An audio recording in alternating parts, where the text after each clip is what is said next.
Hello, I'm Adam Pacitti from Cultaholic Wrestling, and you are watching Tom Talks Rubbish. It's the place for interviews, wrestling reviews, and so much more.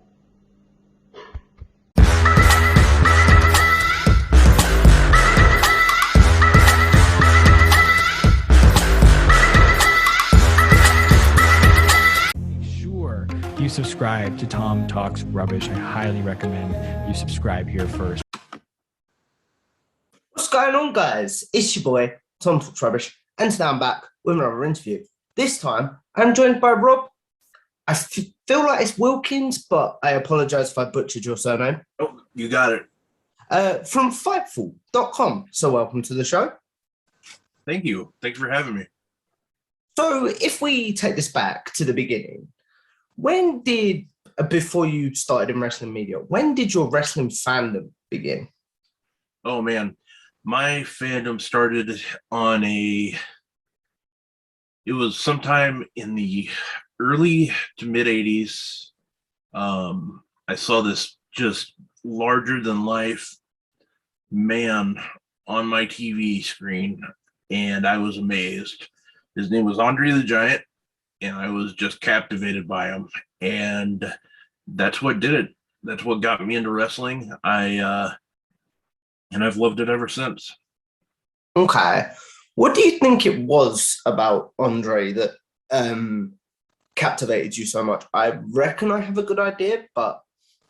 It was just, they were, back in that time, it was just somebody that was, I've never seen somebody so big and then like strong. And I mean, these were like real life superheroes to me. Like these guys were huge, and then you got like kids in like school that I'm talking about Hulk Hogan, and I mean it was Hulk Hogan and then Macho Man and stuff like that, and it stayed with me. And I think it was the aspect that they were, from what I always remember, just thinking is they were real life superheroes to me.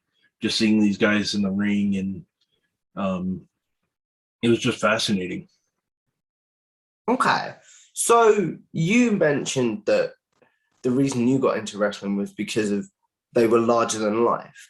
But because wrestlers are like, you could see someone in an airport nowadays and not realize they're a wrestler because they look like average Joes. Do you think less people will get into wrestling because of how wrestlers look, I suppose is the right way to phrase that?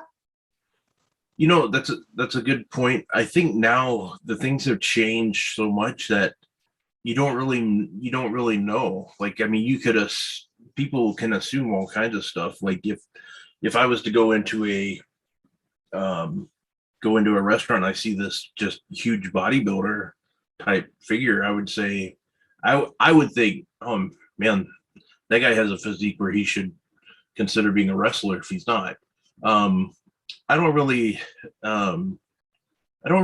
Like it's hard to say these days. I being as an adult now, I don't really look at it like from a standpoint that people should go into something like not knowing if they want to have that, like that aspect of if they want to be a wrestler, cool. If they don't have to be. I don't think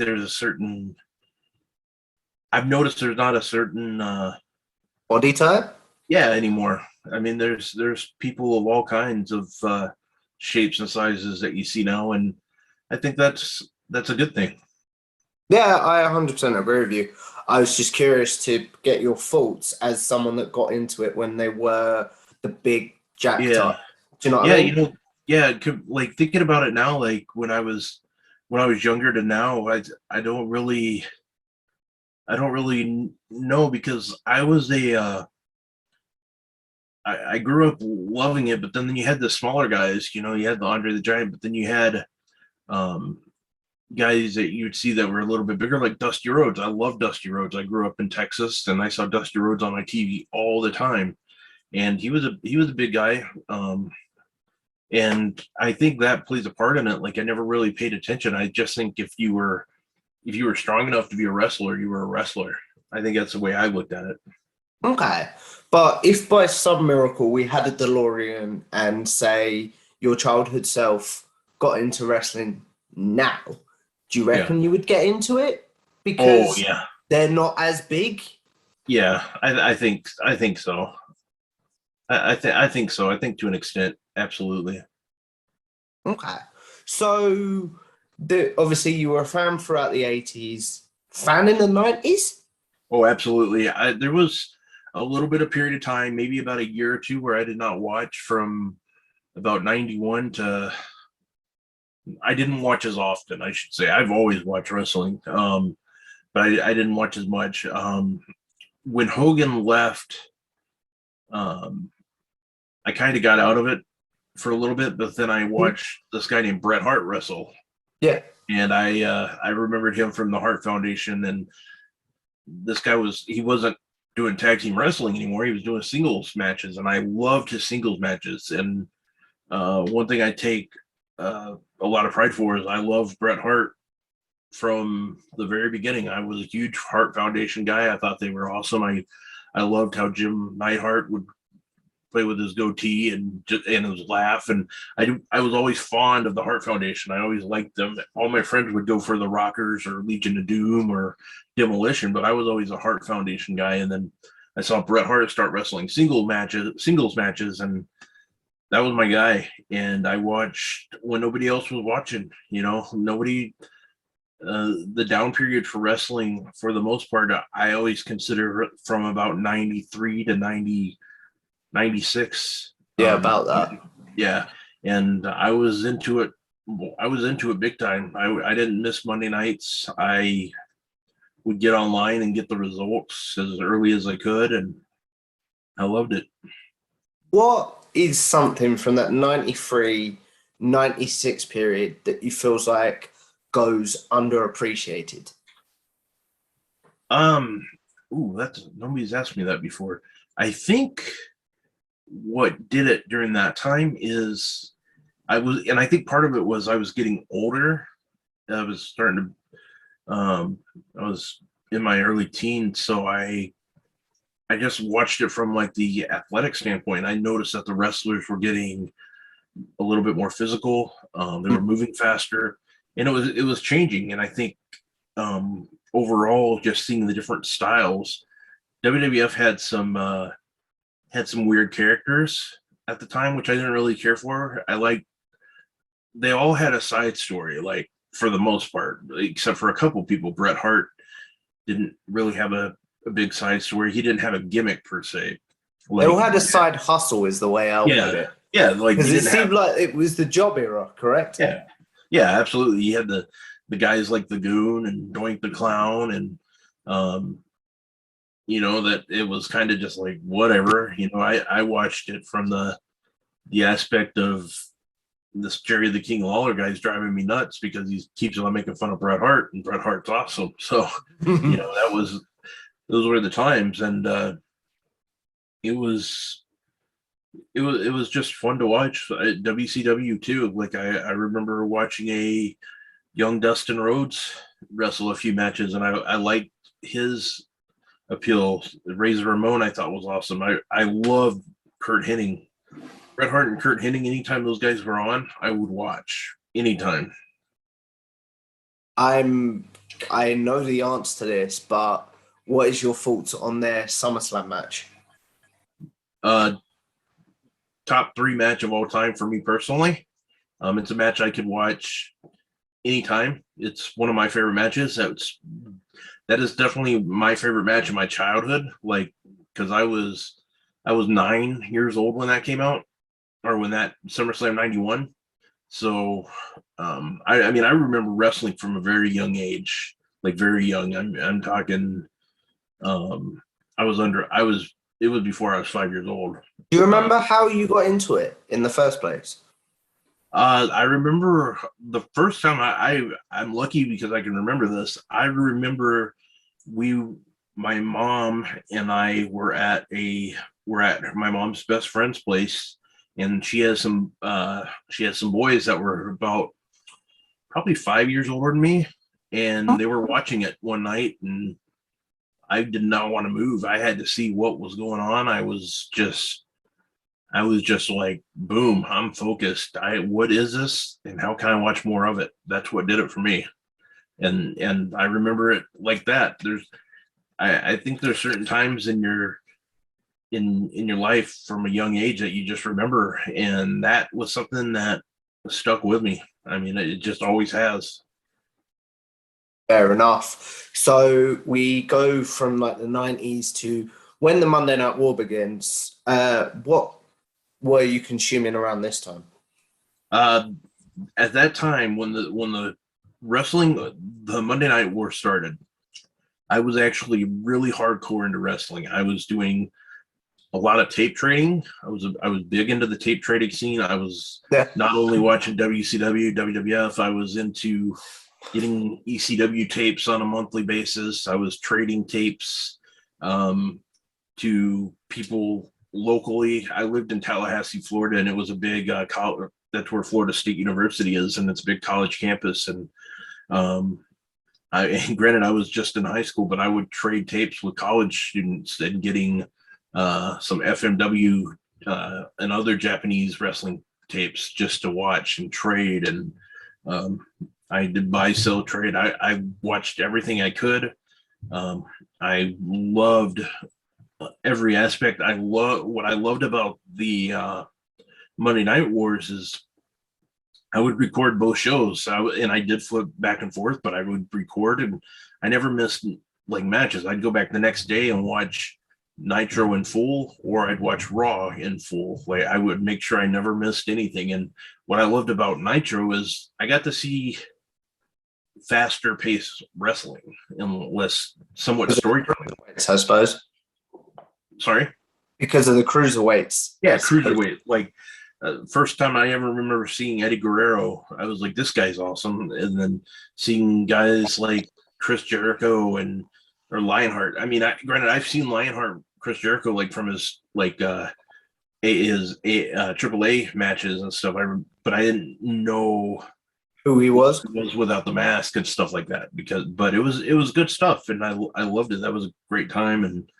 And I would trade like tapes, and I would get older stuff that I never got to see before, like some of the older Stampede wrestling, and it opened me up to more wrestling, and I was just addicted to it. Fair enough. So you brought up tape trading in there, and I've asked people that tape traded in previous interviews.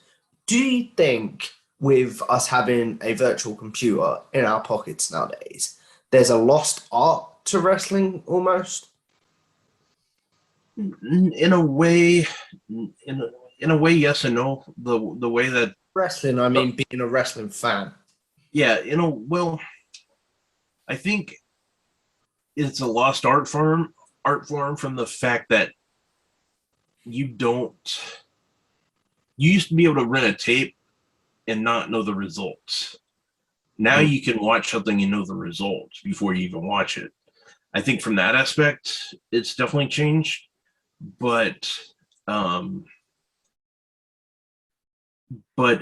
in a way, it's gotten better too. So I don't know, like the art form for the most part, it's made it better because there's so much more available. I mean, to give you an example, they just had WrestleCade this past weekend in North Carolina, and they had Buddy Murphy versus Aleister Black, or Malachi Black now. Yeah. Years ago, I wouldn't have been able to watch that, but I was able to watch this match just recently now because of the internet, and I consider that part of the great part of the art form of this, that I'm able to see it. And the fact is that if this was 20 years ago, I would have to probably wait at least a month or two before I could get the tape. So in a way it's great. In a way, it's kind of like I miss that anticipation type thing, because you would hear about matches all the time. I remember hearing about like some of Taz's ECW matches, but I wouldn't be able to get to see them until 2 or 3 months down the road when ECW released them, or with something like that. And I do miss that part, but it's good. It's okay with me to be able to. I know times change and stuff, so the aspect that um, it's not what it was, but it's things change type, so it's good. Yeah, definitely.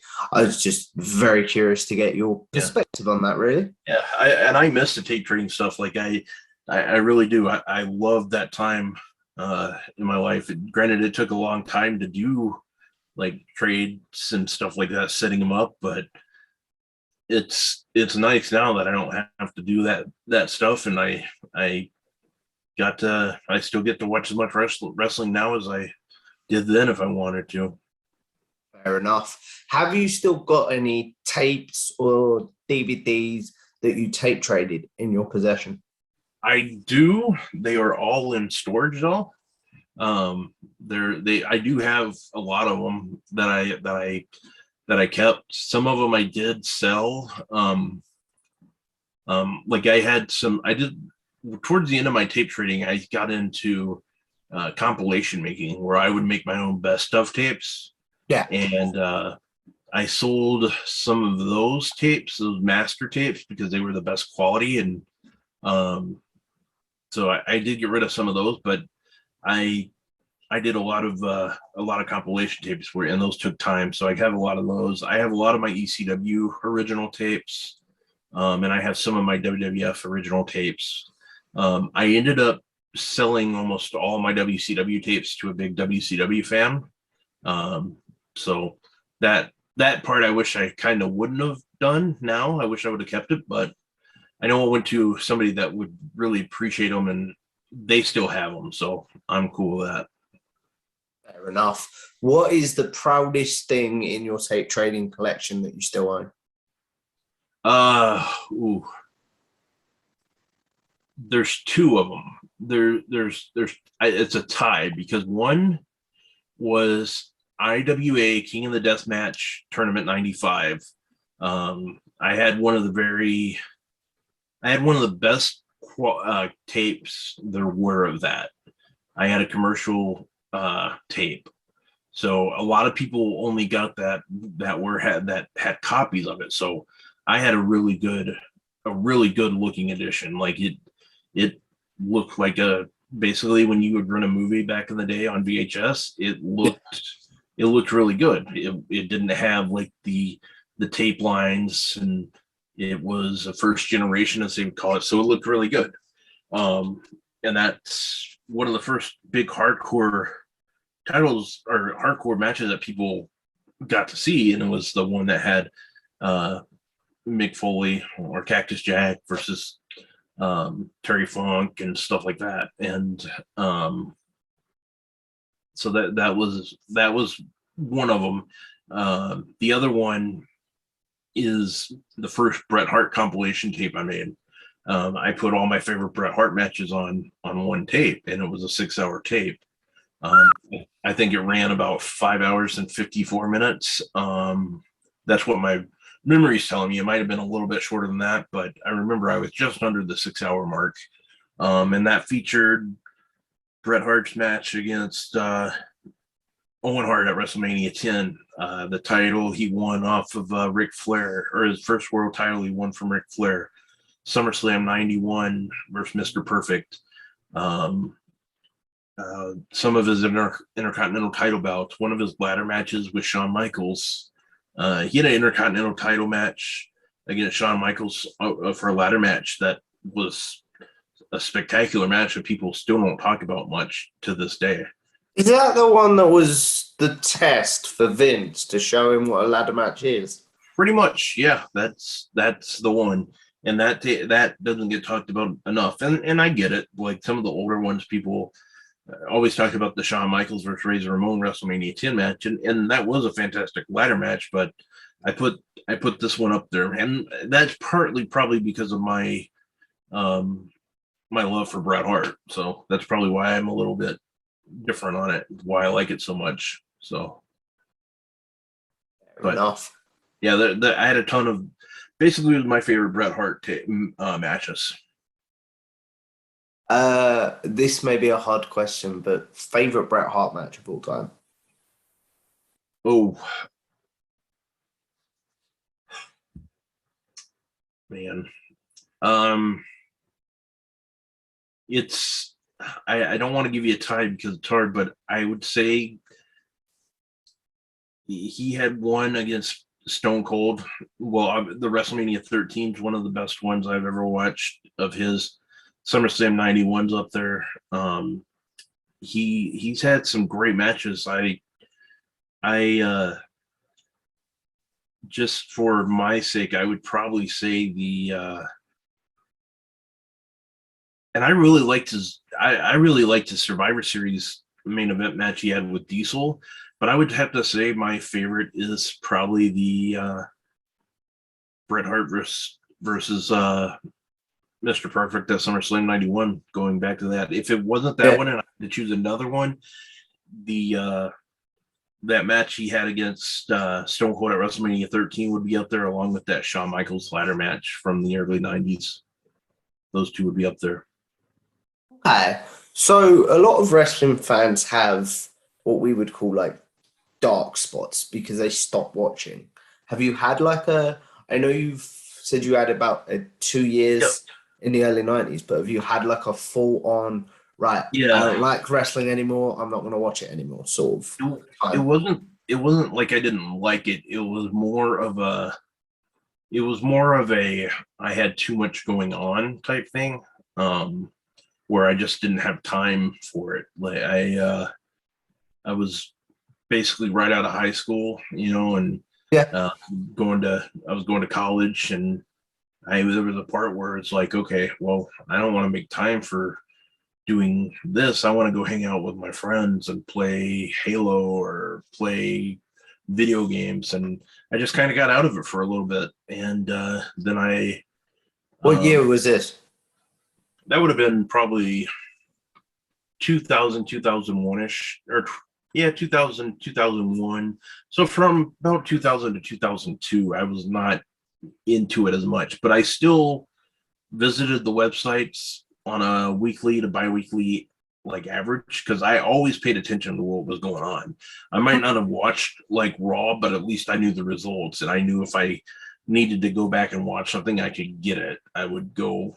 Granted, YouTube wasn't really around then, but I would go online and I would be able to find clips, whether it was off MSN or Yahoo. I would be able to find the clips if there's something I wanted to watch. And yeah, I took a little break, and pretty much at the beginning of the Ruthless Aggression era, I kind of just wasn't too big into it. I would still go to shows though if they were local. I mean, even if I wasn't watching much, I always tried to go to like WWE house shows if they were in. I live in outside Minneapolis, so if they were in Minneapolis or St. Paul, I would go, and then like some independent wrestling I would go to. I always paid attention, even though if I wasn't watching as much. So there was. So I take great pride that I was able to watch like CM Punk. Basically, right when he started, he had matches against Adam Pearce here in St. Paul, and so I always paid attention. There was just it wasn't. I didn't live and breathe it like I did though now. Okay. So what is, because I have a few questions to unpack from that. What is one moment or something from your break or not break, but like time that you weren't watching as much that you've now gone back and been like, I wish I was a fan back then. Do you know? The last year of WCW, I went back and watched, because that was about the time frame where I stopped paying attention to WCW. So I watched their stuff. It wasn't great by any means, but it was good to see like some stuff. They still had some good matches here and there.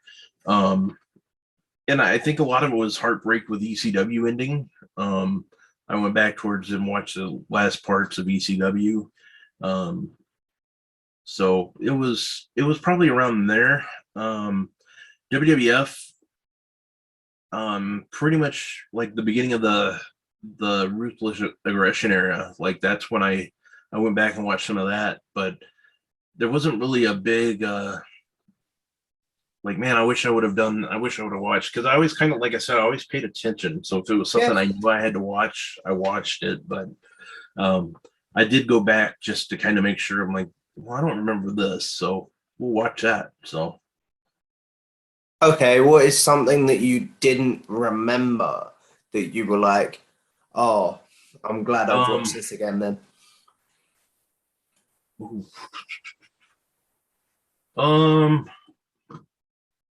I would say when Stone Cold and Triple H teamed up and won tag team titles in WWF. That's two-man power trip, right? Yeah, I didn't remember much of that, so I went back and it turned out I didn't remember any of that stuff. So I watched a lot of that.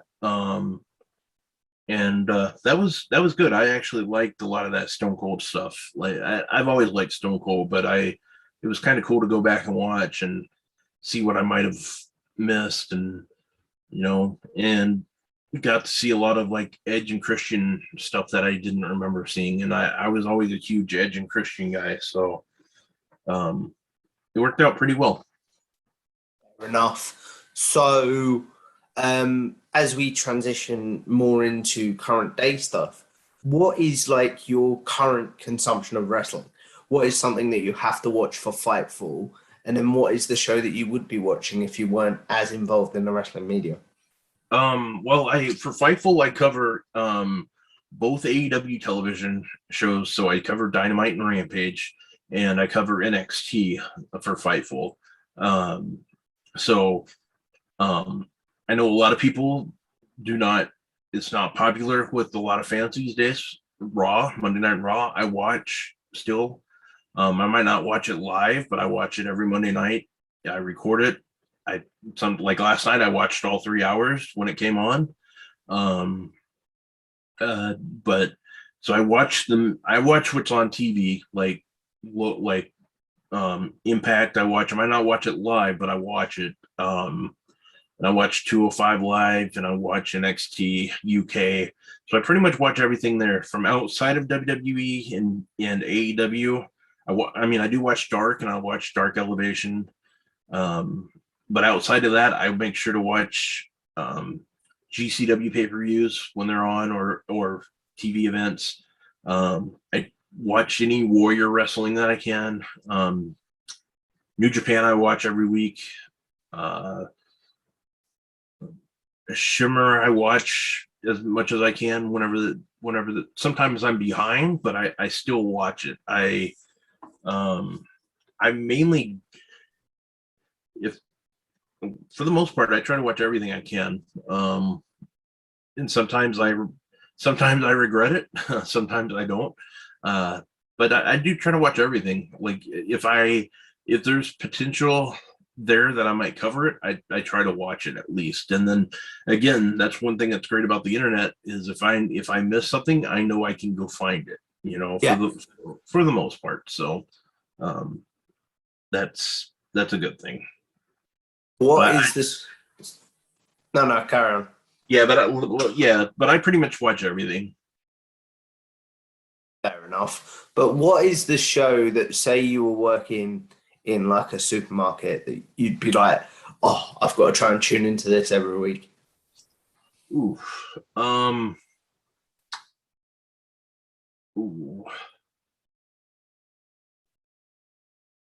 Well, I look at like I would definitely say AEW shows, Dynamite and Rampage. I try to make sure I watch live.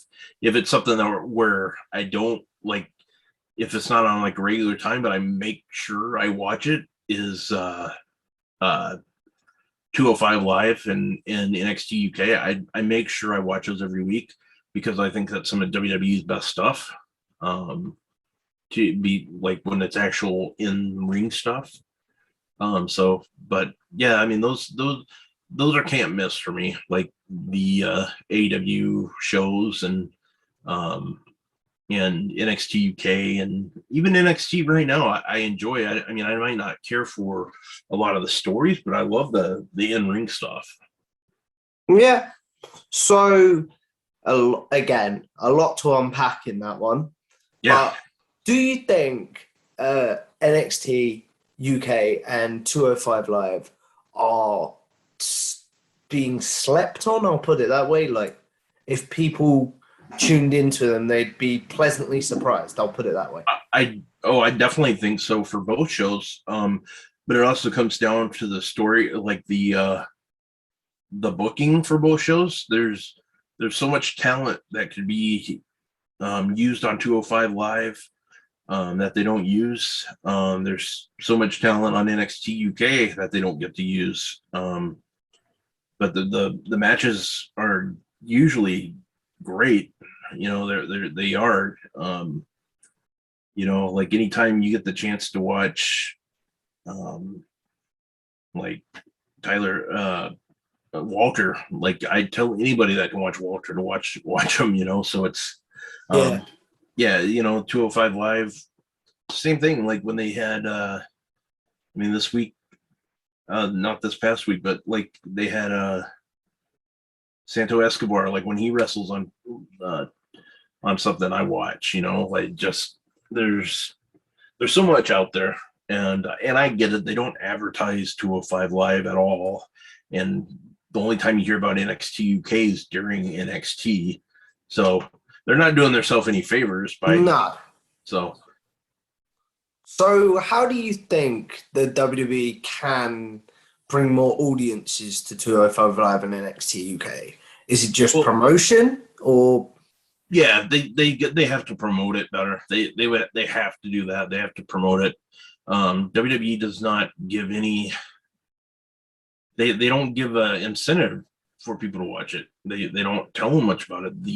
There's no reason why they can't do a 10-second ad for NXT UK on Monday nights.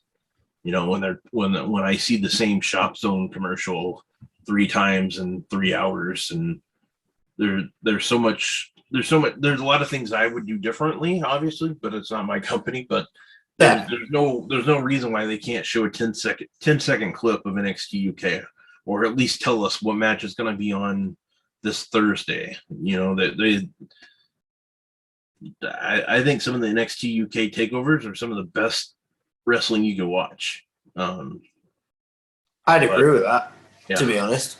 Yeah. So, but they don't bring it up, and that's a shame. And there's obviously some people that are responsible for that, and WWE.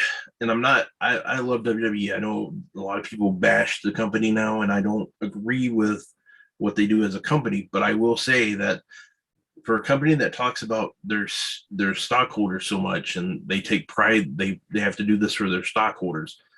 They're dropping the ball with like some of the stuff. Like NXT UK should be promoted more. Yeah. 205 Live should be promoted. If you want people to watch, I think people that get tired of watching like Raw and SmackDown, if they knew more, they would probably watch these shows. They would watch, in my opinion, I think they would watch the NXT UK. Even if they didn't know who the wrestlers were, they would learn over time. Because it's great wrestling, and they're not doing they're not doing their service to their fans by not talking about it, in my opinion. Fair enough. I can't agree or disagree on that one, because I'm one of them fans that doesn't know enough about it to have a reasoned argument. Do you know what I mean? Yeah. No, that's the thing. If they put more money into it, or put more advertising into it, I think it would go a long ways. Fair enough. So going back to your good self, how did you get involved with Fightful? Because I saw a tweet recently that you were involved with the wrestling media from 97 to 2000, correct? Yep. Right around then. I did a lot of aggregating, per se. So I did a lot of I would take a lot of like reports that Dave Meltzer and Wade Keller would do, and Bob Ryder would do, and I would aggregate it and put it on different websites that I wrote for, that none of them really exist anymore, or they've changed ownership. But I was into that. And that's right around there. And when I graduated high school in 2000, I kind of just realized I was just spending too much time in front of a computer doing nothing, like, and that's what got me away from wrestling. I still love wrestling, and I felt like there was potential there for me to do things, but life just kind of happened, and I just said it's time to move on. What I want to do is not there for me.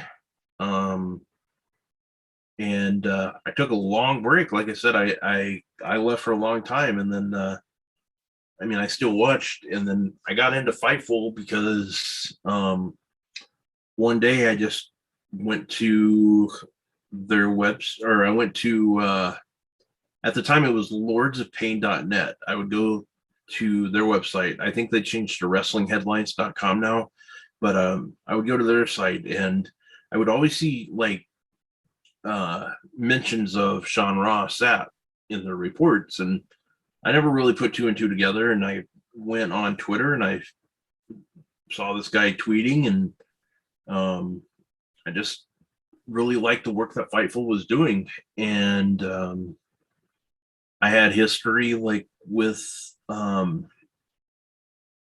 wrestling media, and I volunteered to help their social media that they were trying to build with Facebook, and I started there and just kind of worked my way up, and now I'm stuck with them. That I got back into it because I really liked what Fightful did, and I still do. I think I consider myself pretty lucky to be part of that site. It's I've seen it grown big time. It's something that I don't want to see myself anywhere else. I'm going to be doing a show with I'm going to be doing an MMA show with bodyslam.net, but I'm a Fightful guy first. So Okay, so once again, a lot to unpack in there. So as someone that worked in wrestling media when it was a lot smaller and a lot more niche, we'll put it that way. Yeah. And then to now, wrestling media seems to be everywhere if you're a wrestling fan. What are some of the changes you've seen in the wrestling media from, say, 2002? What year did you start with Fightful? Technically, I started. I was social media with them in 2019. But I didn't technically get become part of the site till last year. Almost a year ago, is when I started doing more, where I started covering more. But I've been with Fightful for like volunteering and stuff like that before. Now I don't necessarily volunteer; I get paid. But I've been there for. I've been doing stuff on and off since 2019 for him. Okay. So how have you seen the wrestling media change from like just these little websites to Fightful being this big conglomerate almost? I've seen it grow from from the Twitter aspect. I've seen it grow because I noticed how there were only a few people that you would trust for news. There were only a few, and that's still the case. There's only a few people I trust when it comes to news. That you're going to get the right story, and you can believe it when they report it's exclusive. There's only a handful, and there's some sites that do really good like news aggregation still, where they basically take somebody's report and puts it on their website. I've noticed that a lot of people have gotten better at crediting the rightful people.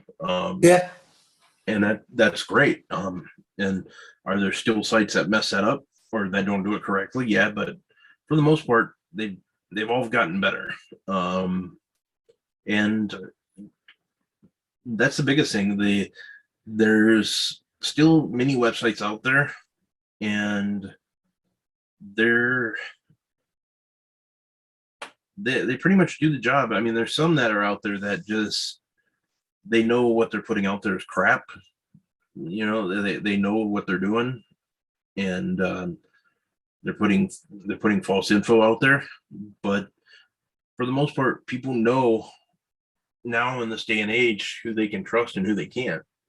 And I think that's the biggest thing. Then it used to, back when I wrote Notley, if I broke a story, which I only broke pretty much one big story, and that was about Sid getting fired in 1997, 98, around there. Wasn't after the scissors incident, was it? No, he was during his second WWF run. He just got let go like on a summer day, and I was the one that broke it. And I remember talking to a bunch of people and getting it validated, but nobody knew who I was, so I pretty much just let it go. How did you find it out then? Back then, I found out from actually Sid. Okay.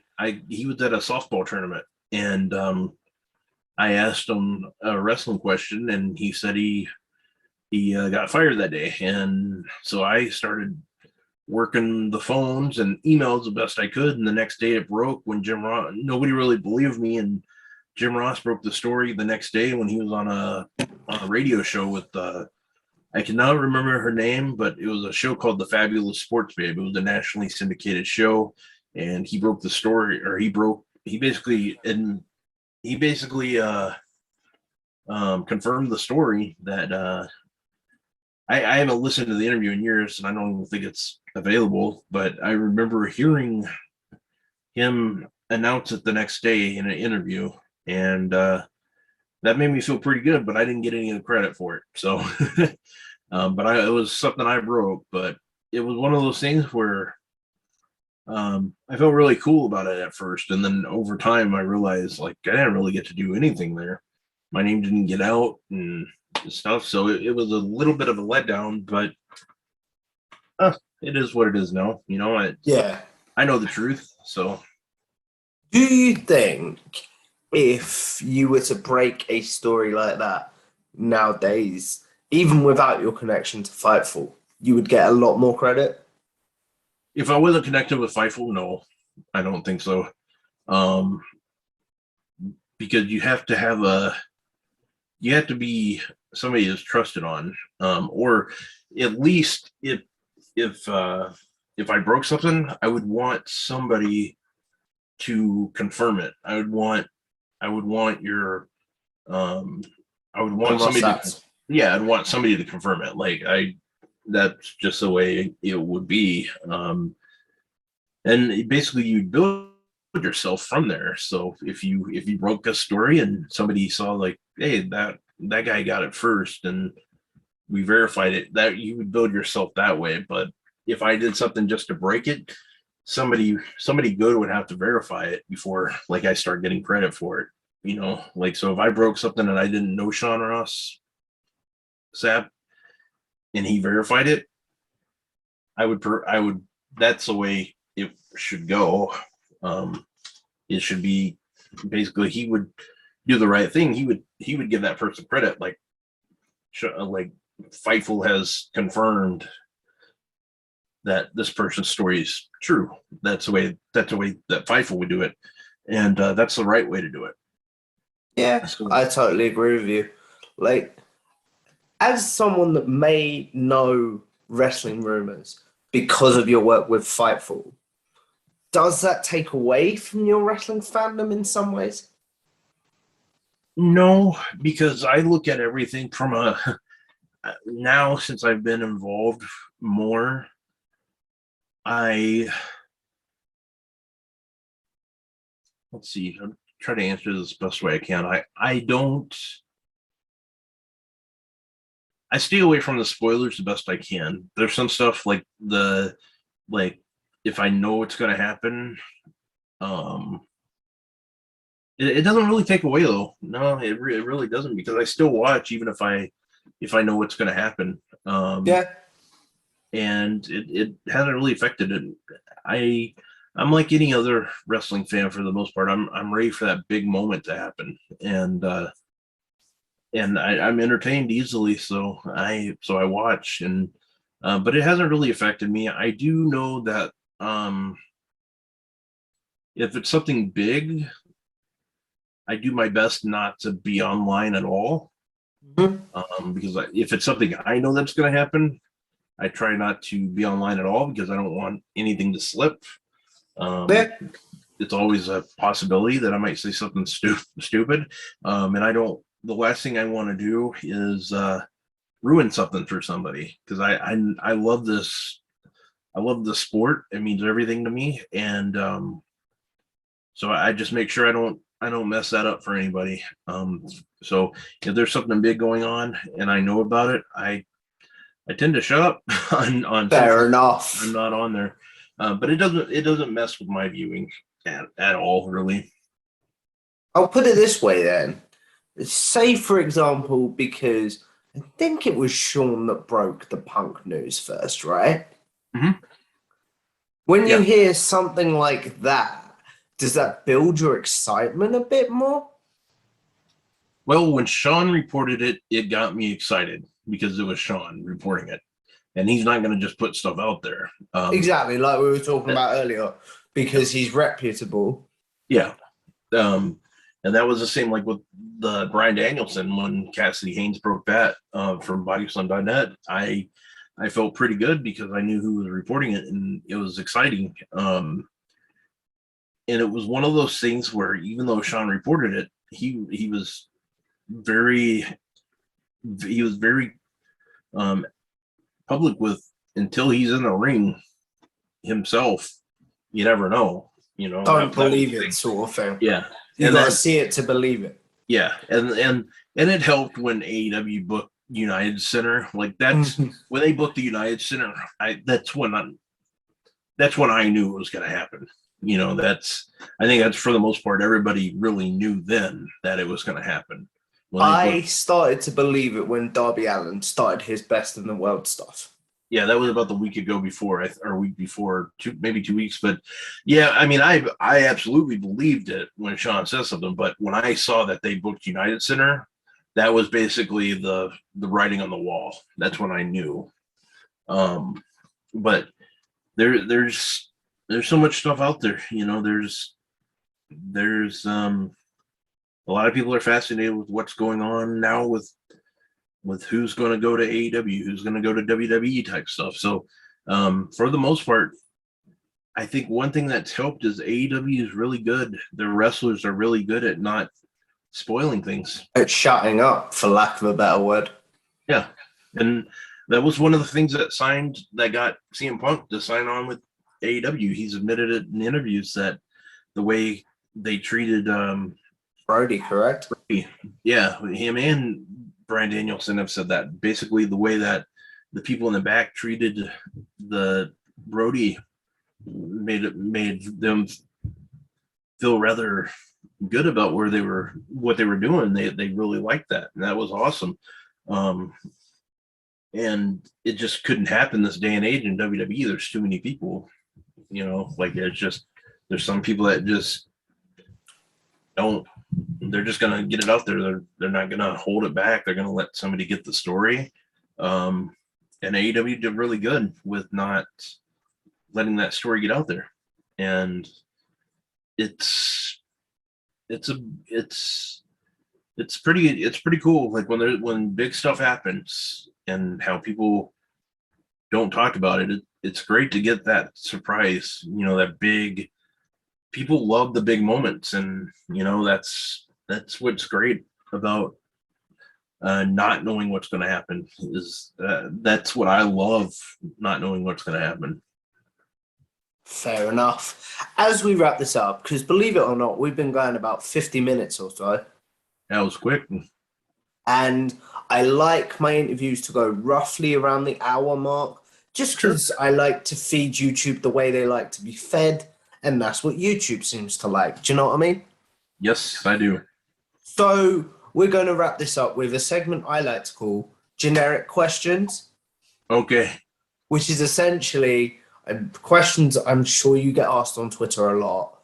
And like the way someone phrased it to me the other night when I did an interview with him was, now I have a place that I can literally just comment and be like, go watch this video. Yeah. Does that make sense? Yes, sir. Favorite match of all time? Ooh.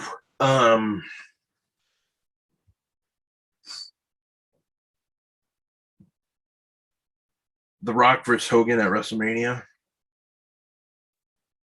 That was my big one. That got the blood going. This was during your break, though. Correct me if I'm wrong on that. It was pretty much, but it got me back for a little bit. That did it. Just seeing that crowd reaction in Toronto. That's what you live for. Like that was up there. Like that the goosebumps were going. I told someone this in a previous interview. I discovered a new appreciation for that match during the lockdown era of wrestling. Oh yeah. I mean, makes any sense. It does. It makes perfect sense because you realize how, like now you realize how important a wrestling audience is or a crowd is. You just do. I think if wrestling WWE was to have to go back in front of no fans and went back to the Thunderdome, I think it would be a disaster. Yeah. Favorite pay-per-view of all time?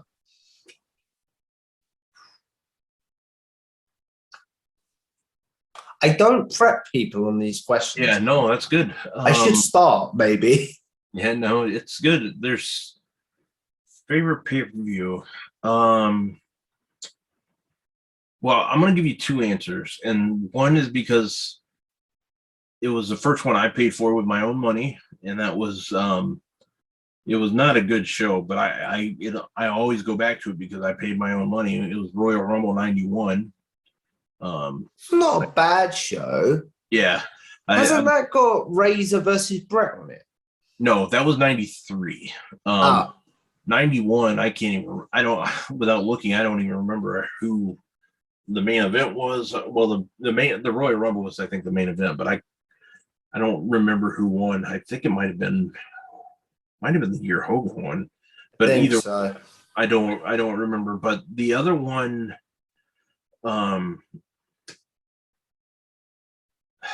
see, this is hard because I've been to many pay-per-views. The next question is going to be favorite pay-per-view you attended live. Okay, so that helps. My favorite one would be, and I hate talking about it but the WrestleMania that Eddie Guerrero and 20? Benoit basically won his title. Yeah, 20. Yeah, that was probably my favorite.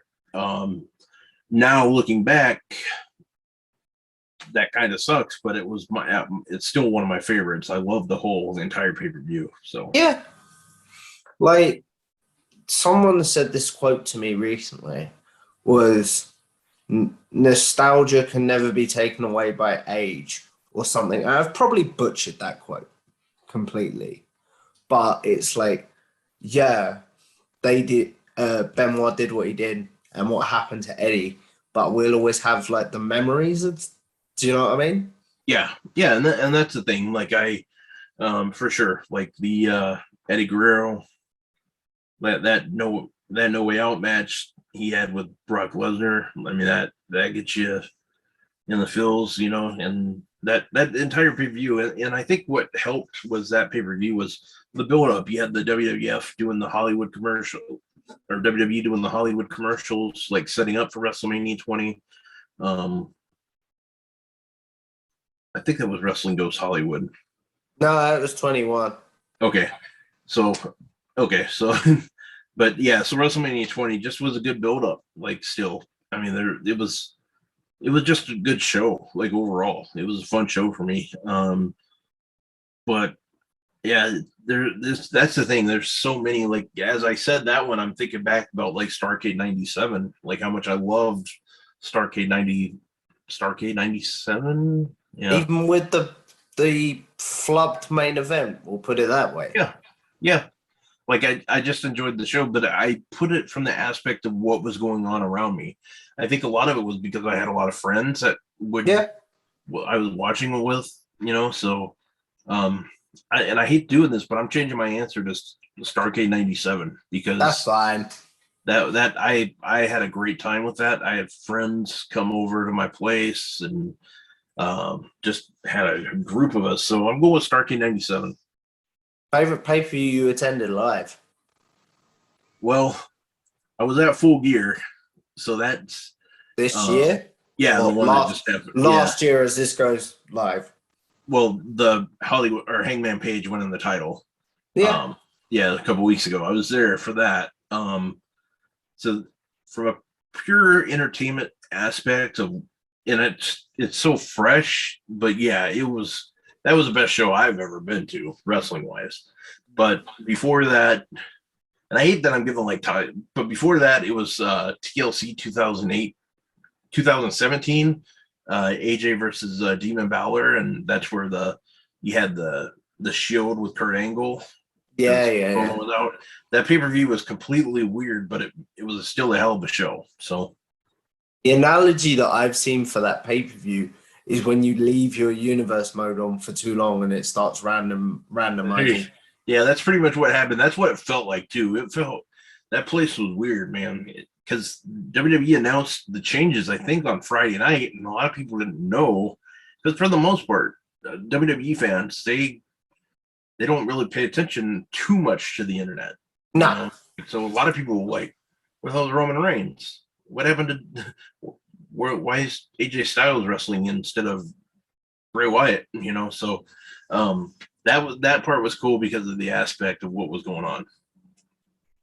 Okay. Favorite? I'm guessing I know the answer to this based on what we've talked about. But favorite superstar of all time? Yeah, you pretty much know that one. Bret Hart is my favorite of all time. If I have to go with somebody that's not wrestling right now, I'm huge on Adam Cole. That answers the next question, but thank you very much. Because that was going to be favorite superstar currently. Yeah. Adam Cole is my guy. I like Adam Cole. There's just so many. Like, that's the thing that he's my favorite to watch because I love watching him. He's just awesome. But that's the thing that about wrestlers in general, I respect every single one of them with what they do. If you go through my tweets, you will never see me talk negative about a wrestler. I do not talk negative about the wrestler story, like even story wise. I'm not going to say this person sucks. I never will. I might, and the only time I ever might talk negative, and I look at it from the aspect of who am I to talk negative about somebody. Yeah. If it's something that they did that was horrible, like outside of the ring, I might talk negative about that person. But for the most part, I'll never say anything negative about somebody's match. I might not say I didn't like it, or but I'm not going to call that person out. I don't tag them. I don't do that because there's no point. Like, why try to drag somebody down? Because that's the biggest thing with me. I focus on the positive. I fully agree with you. So the last generic question I have for you, and then I'll say the question that I end all my interviews on, if that's okay. So the last generic question I have is favorite theme song of all time.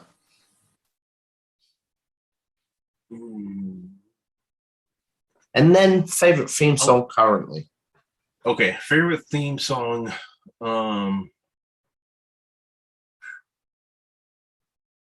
like Christian's open. I think it's Open Your Eyes. But just close your eyes. Yeah, Close Your Eyes. Sorry, that one. The first one of that. Close Your Eyes. Oh, you know what? Hell with that. Changing it. The Brood. The Brood entrance. 2 days in a row, I've had that. Oh, really? Wow. Yeah. Yep. The Brood, and then right now, I really, I really like.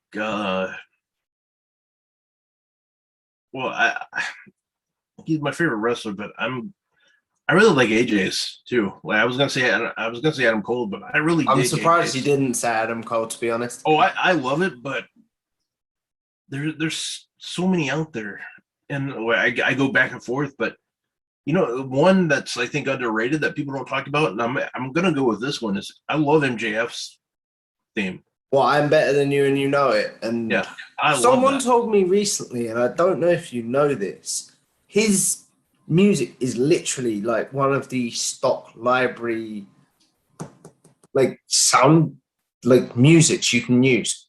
Oh yeah, huh. Yeah, I did not know that. Someone told me this recently, and I was like, that makes a lot of sense because he's a lazy heel. Do you know what I mean?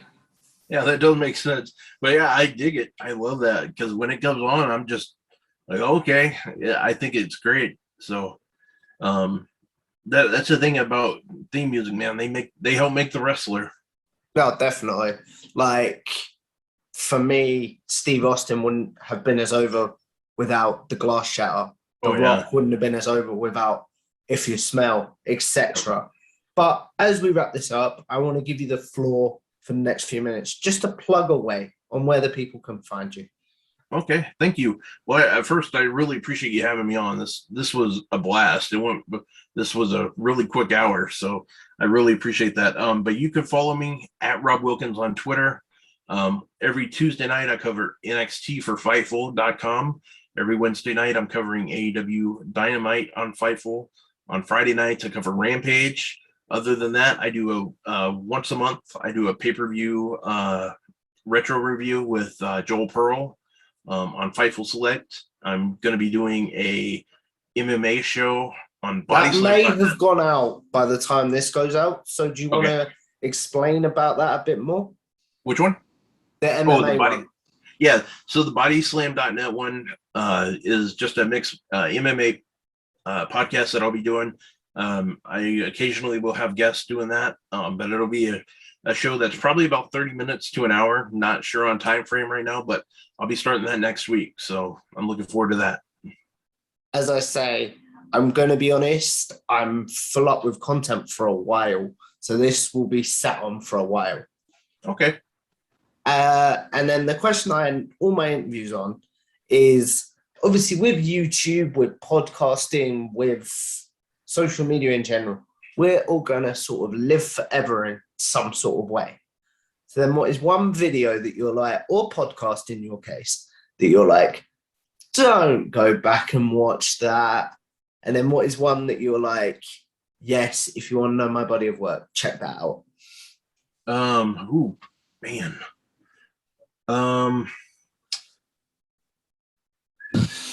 Dang, you ask good questions. I don't know if it's still on the air. They might have taken it off because I told them to. There was a show I did with my friend Throwback. His name's Throwback 987. I did a show, and it was the last show that I had that I did under my name, and I absolutely hated it. I just did not like it. I think I was in a bad mood, and I'm like, you know what? You got to do me a favor. Take this show off. Just delete it. I don't know if he ever did, but if there. So is that the one that you're like, don't watch that? Like, yeah, cut it. Don't even watch it. And it might have been fine. It might have been okay. I just remember going back saying, there's no way in heck I'm going to ever want to talk about that show again. I don't want to listen to it. It just wasn't good. But and that might have just been the mood I was in that day. I don't know, but it felt like a disaster. As far as like my good stuff goes, I like my highlights or my best of. It's really hard to say. There's times where I'm told that it's really hard because I don't go back and pay attention. I know a lot of people like the watch alongs that I participate in on Fightful that we've done, like pay-per-views. I know people have been very complimentary of that. There's just so much out there that I honestly don't know, like if you want to check out my best work to watch this, I really don't know. I pretty much, when I go on screen, it's to have fun. So I don't know what my best is or my worst is, but I just say, if you can, just check out whatever you can online. That would mean the most to me. Fair enough. To be honest, man, I think that's a beautiful way to end it. So obviously, I want to say thank you to Rob for coming on. Check out Fightful in all the places he mentioned previously. Like and share this video around, help the channel grow, and I will see you in the next one. Bye.